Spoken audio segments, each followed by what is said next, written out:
एक महापुरुष की कथा आती है, वो रोज सोहनी करते थे। हमारे श्री पंडित गया प्रसाद जी महाराज, उन्होंने जीवन में एक ही तप किया। क्या? गिरिराज जी की परिक्रमा करते सोहनी लेकर के। ध्यान से सुनिएगा।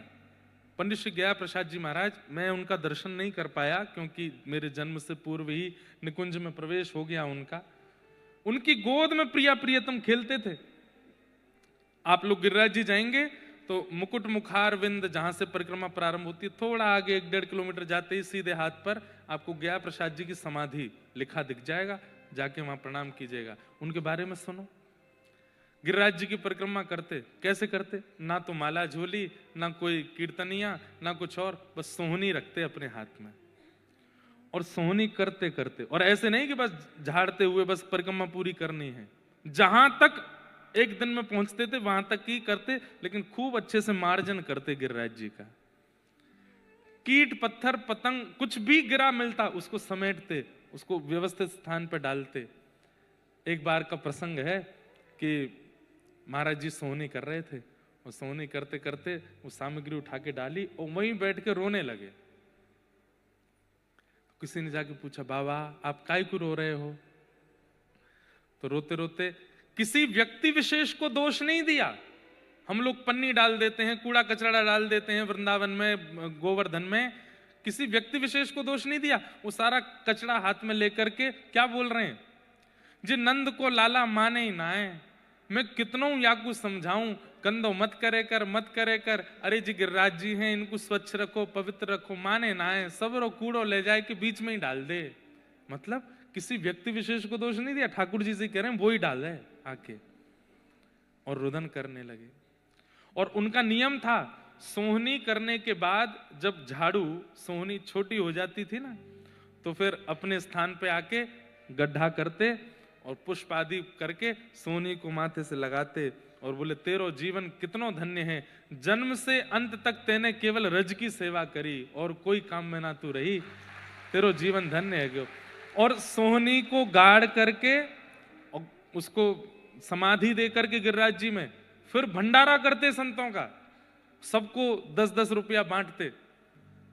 संत जन पूछते, बाबा काय बात को भंडारो?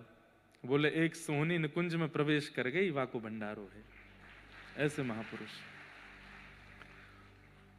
एक बार ऐसे आप जैसे बैठे, ऐसे गया प्रसाद जी महाराज सभा में बैठे थे और मंच पर रासलीला चल रही थी।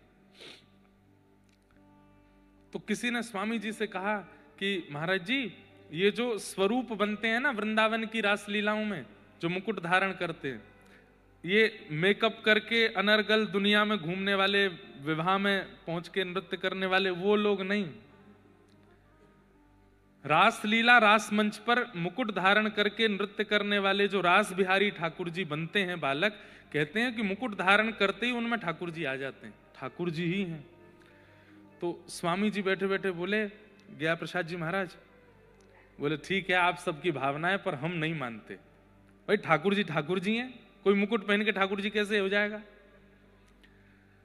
रासलीला में बैठे थे तो बैठे बैठे उनके मन में आया, अगर ये सच में ठाकुर जी हैं तो मैं अमरूद लेकर के आया हूं और मैं सामने धर दूंगा। अगर ये सच में ठाकुर जी हैं तो ये लीला में कुछ ऐसी योजना करेंगे, आकर के अमरूद खाएंगे, और अगर इनने अमरूद उठा के खा लियो मेरो तो मैं मान जाऊंगा ये ठाकुर जी हैं। बोले स्वामी जी विचार कर रहे थे, वो अमरूद की थैली आगे धर दी, भीड़ बैठी थी खूब सारी, बैठे बैठे देख रहे थे रासलीला।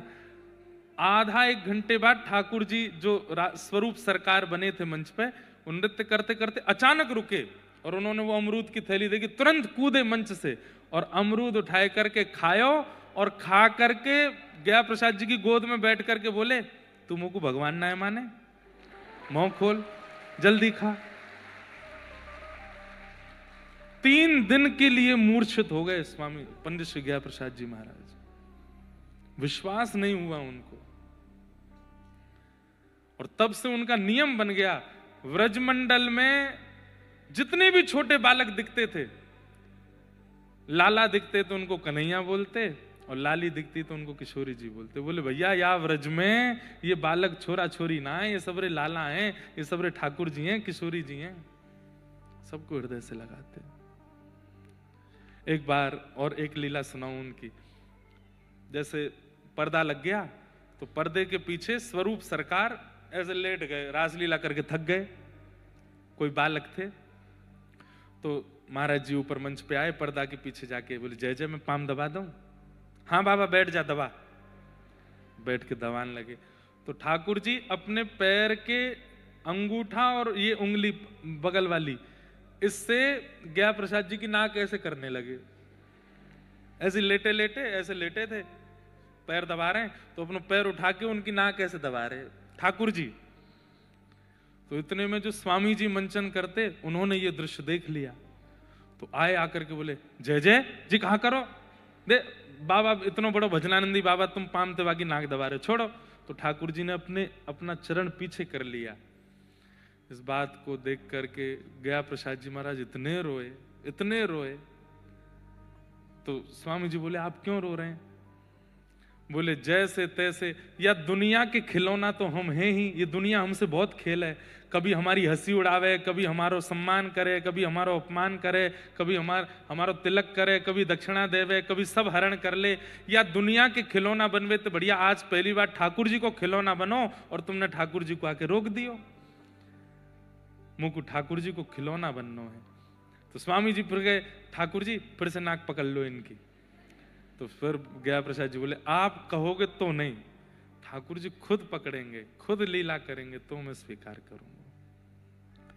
और अपने निकुंज गमन तक स्वरूप सरकार, जो मुकुट पहन के बालक ब्रजमंडल में लीला करते हैं रास में, उनको ही कृष्ण माना उन्होंने, और उन्हीं के माध्यम से अनेक अनुभव किए उन्होंने ठाकुर जी के।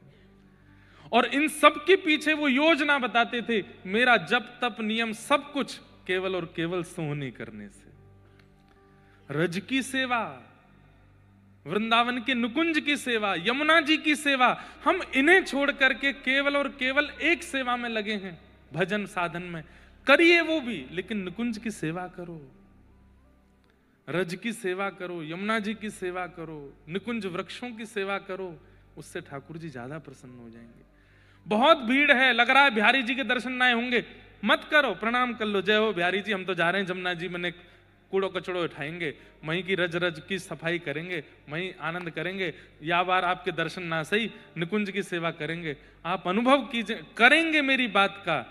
आपने बिहारी जी नहीं देखे, लेकिन बिहारी जी स्वप्न में आके अपनी पोशाक आदि सब दिखा जाएंगे आपको, आज मैं ऐसा लग रहा हूं, देख ले, तैने मेरे निकुंज की सेवा करी।